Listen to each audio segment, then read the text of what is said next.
Assalamualaikum warahmatullahi wabarakatuh. Halo Sobat Misteri Sunyi Mencekam.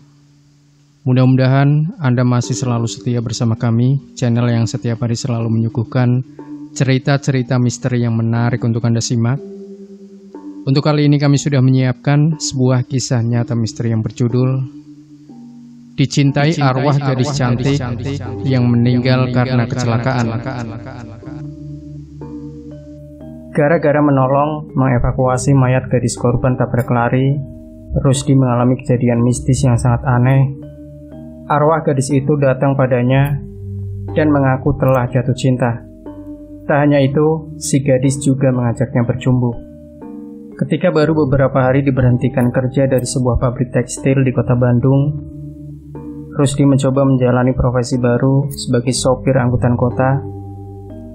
Sedikit pun dia tak menyangka kalau profesi barunya ini bakal mengantarkannya pada sebuah pengalaman yang benar-benar aneh tapi nyata. Kepada penulis, Rusdi menuturkan kisah mistis romantisnya yang meremangkan bulu kuduk itu. Pengalaman aneh yang dilakoni oleh Rusdi itu berawal ketika pada suatu hari ia menggunakan mobil angkotnya itu untuk mengangkut mayat seorang gadis korban tabrak lari. Memang ketika itu tak ada sopir angkot atau mobil lainnya yang mau bermurah hati mengantarkan mayat si gadis ke rumah sakit terdekat. Sementara setelah lama menunggu mobil ambulan dan petugas berwajib belum juga datang untuk mengevakuasi korban tabrak lari itu.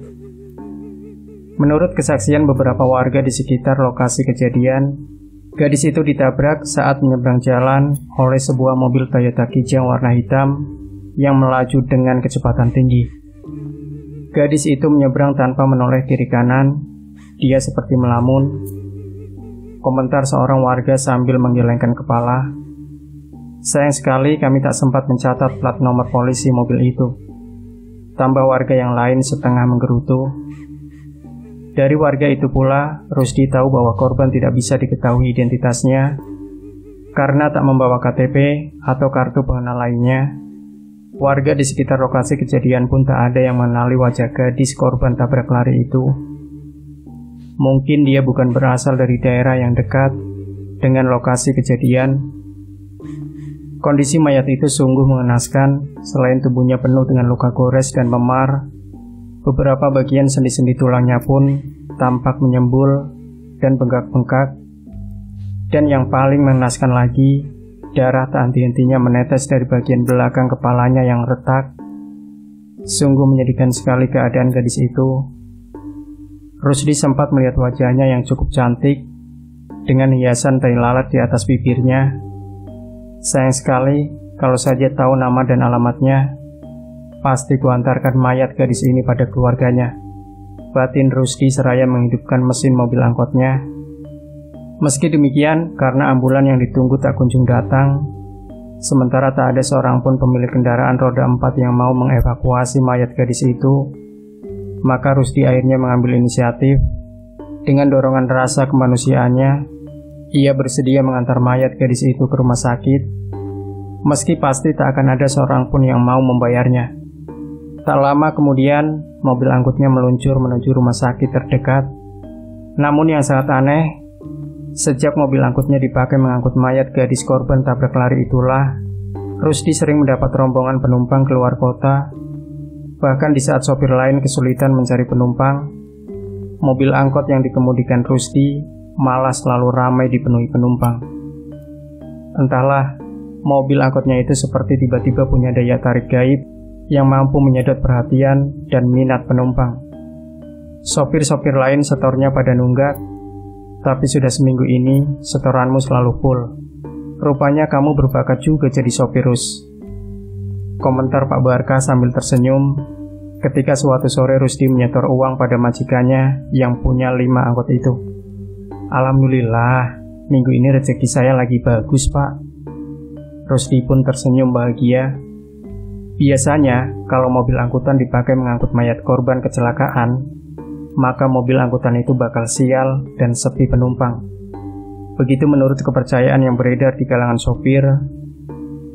Tapi ini malah sebaliknya. Jangan-jangan arwah gadis korban tabrak lari itu mencintaimu, Rus. Tambah Pak Barka dengan nada berkelekar. Pak Barkah ini ada-ada saja. Di zaman modern ini, mana ada arwah yang jatuh cinta pada manusia? Tukas Rusdi. Tapi, diam-diam hati Rusdi sebenarnya sempat bergetar juga mendengar canda Pak Barkah barusan. Tanpa seorang tahu, sejak mengantarkan mayat gadis itu, Rusdi sebenarnya merasa sering dibayangi oleh sosok gadis itu yang selalu tersenyum padanya. Karena hari sudah lewat maghrib, Rusdi lalu beranjak dari duduknya dan pamit pulang kepada Pak Barkah. Namun, sepulang dari rumah majikannya itu, Rusdi tidak langsung pulang ke rumahnya, melainkan jalan-jalan dulu ke pasar malam.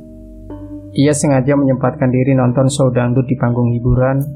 Sekitar jam 11 malam, Rusdi baru memutuskan untuk pulang ke rumah kontrakannya. Ketika tiba di rumah kontrakannya, Rusdi merasa heran melihat lampu-lampu listrik di rumah itu tampak sudah terang benderang. Padahal ketika pagi buta tadi, ia pergi untuk memulai aktivitasnya sebagai sopir angkot. Ia sudah memastikan semua lampu di dalam rumah mungil itu telah dimatikannya. Lalu, siapa yang telah menyalakan lampu-lampu itu? Apa mungkin ada yang masuk ke dalam rumah? Ya, misalnya si pemilik rumah yang berbaik hati karena melihat Rusdi belum pulang. Bujangan ini merasa heran sambil geleng-geleng kepala. Ia merogoh kunci pintu rumah dari saku celananya.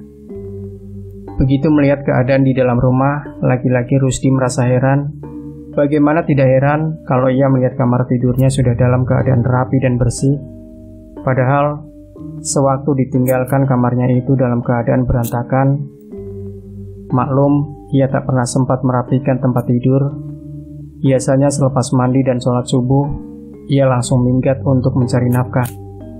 Yang lebih mengherankan lagi, kain spray dan sarung bantal tempat tidurnya tampak sudah bersih dan rapi, seperti baru saja disetrika. Aroma melati tercium dari arah kamar tidur itu.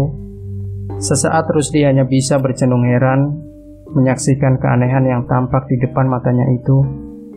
Lebih-lebih di rumah kontrakannya itu, ia tinggal sendirian. Lantas, siapa yang telah merapikan tempat tidurnya? Mungkinkah ibu pemilik rumah kontrakannya yang sekali ini ingin berbaik hati padanya? Sekali lagi Rusdi geleng-geleng kepala dan tak menemukan jawab atas pertanyaannya. Namun yang jelas, tak terlihat tanda-tanda adanya orang masuk ke rumah. Bukankah setiap kali hendak keluar rumah, Rusdi selalu mengunci pintu dan jendela kamarnya? Maklum, rumah kecil yang baru 1 bulan dikontraknya itu letaknya agak terpencil dari rumah penduduk lainnya. Diam-diam Rusdi memiliki prasangka lain. Jangan-jangan semua ini ulah bangsa siluman atau makhluk halus. Bersamaan dengan munculnya pikiran ini, bulu kuduk Rusdi tiba-tiba berdiri meremang. Anehnya, bersamaan dengan itu pula, lama-lama Rusdi mendengar suara kecopak dan guyuran air dari arah kamar mandi. Dengan heran dan penasaran, Rusdi lalu memberanikan diri melangkah menuju kamar mandi. Letak kamar mandi itu memang menyatu dengan dapur dan hanya dibatasi dinding penyekat yang terbuat dari bilik bambu. Semakin dekat ke kamar mandi, semakin jelas suara kecipat dan guyuran airnya, seperti suara orang yang tengah mandi. Pikir Rusdi sambil melangkah mengendap mendekat bilik kamar mandi itu.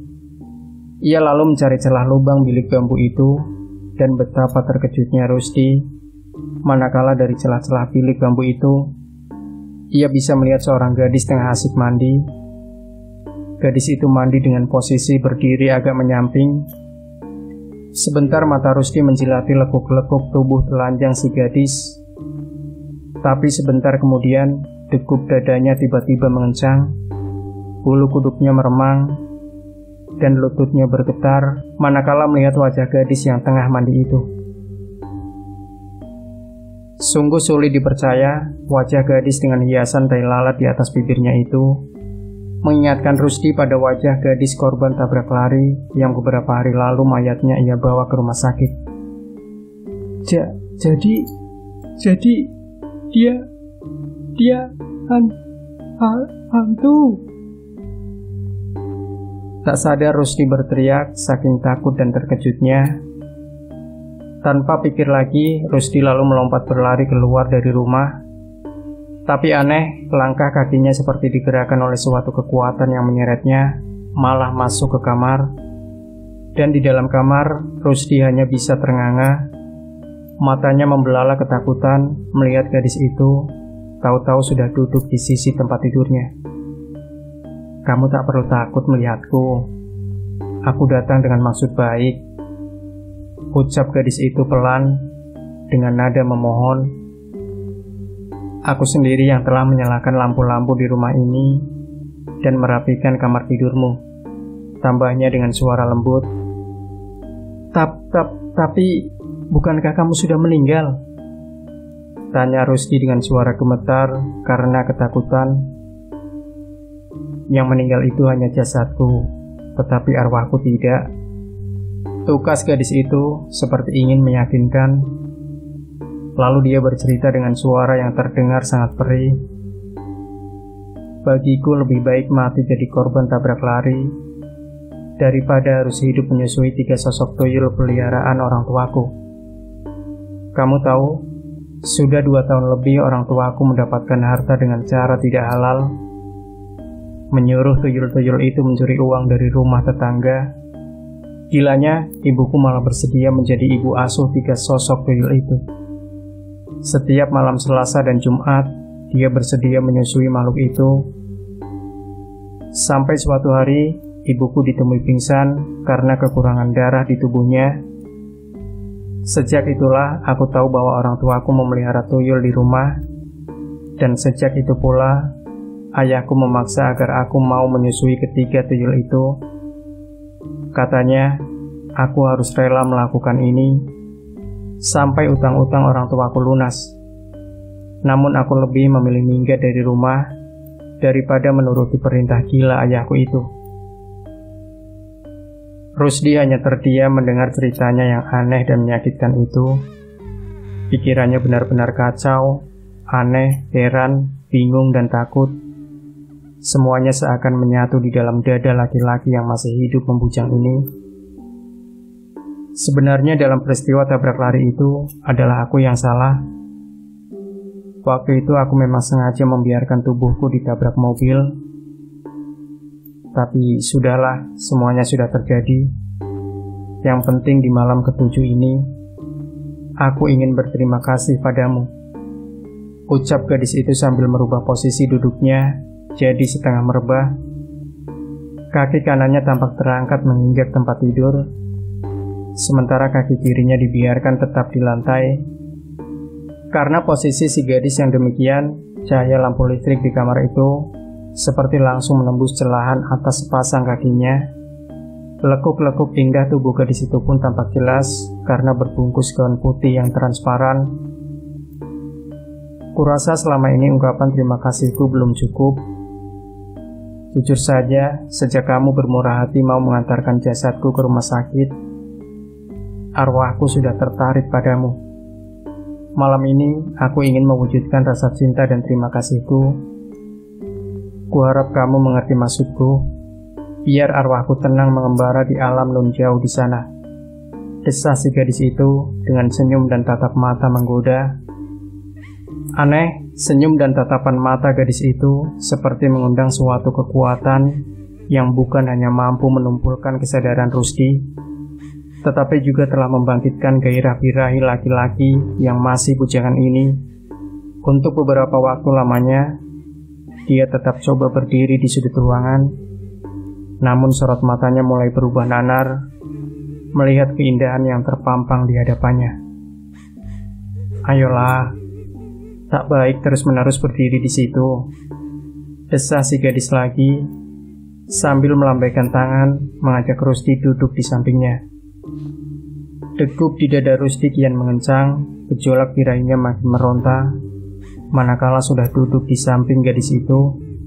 Apalagi dalam waktu sekejap, bibir dan tangan si gadis langsung menggerayangi setiap jengkal tubuhnya. Beberapa detik kemudian, dua tubuh telanjang berlainan jenis dan alam itu telah menyatu dalam lagu dan gerak cinta yang menghanyutkan. Lama mereka saling memacu hasratnya, hingga akhirnya keduanya sama-sama tergolek lemas bersimbah keringat. Esoknya ketika pagi menjelang, saat terbangun Rusdi tak melihat lagi gadis itu terbaring indah di sampingnya. Dia telah pergi. Kemana gadis itu pergi? Pikir Rusdi sambil melihat-lihat keadaan seputar kamarnya. Sesaat Rusdi merasakan dirinya baru terjaga dari sebuah mimpi indah, namun berasa asing baginya. Kemudian ingatannya melayang pada kejadian aneh yang dialaminya semalam. Buru-buru Rusdi memungut pakaiannya yang berserakan di lantai dan tempat tidur. Ketika itulah secara tak sengaja Rusdi melihat ada bercak-bercak darah di kain spray tempat tidurnya. Darah perawan gadis itu kah? Ya Tuhan, kenapa semua ini bisa terjadi dan menimpaku? Batin Rusdi tak habis pikir. Ia semakin tak mengerti dengan kejadian yang telah dialaminya. Haruskah ia bahagia atau malah mengutuk ketololan dirinya? Hari itu Rusdi libur mengemudikan mobil angkotnya. Laki-laki ini memutuskan untuk pulang dulu ke kampung halamannya di Garut. Tiba di Garut, Rusdi lalu menemui seorang ajengan dan menceritakan kejadian aneh yang dialaminya itu, sekaligus minta perlindungan dari gangguan dan godaan bangsa makhluk halus. Bagaimanapun, Rusdi merasa risih jika harus berhubungan intim lagi dengan gadis yang bukan murimnya itu. Apalagi, gadis bertahi lalat itu juga tidak hidup sealam dengannya. Gadis itu adalah sosok arwah penasaran akibat proses kematiannya yang tak wajar. Memang aneh dan terasa muskil sisi kehidupan yang dialami Rusdi. Tapi agaknya begitulah bagian lain dari perpaduan.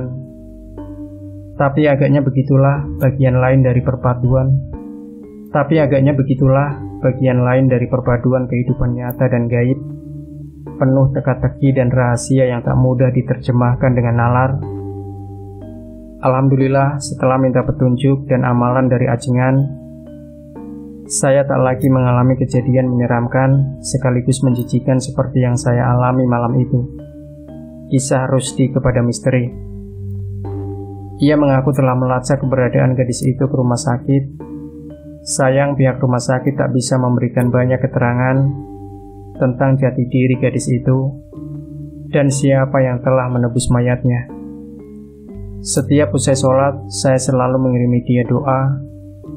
Ya, semoga saja arwahnya bisa mendapatkan tempat yang layak di sisi Allah. Cetus Rusdi Tulus.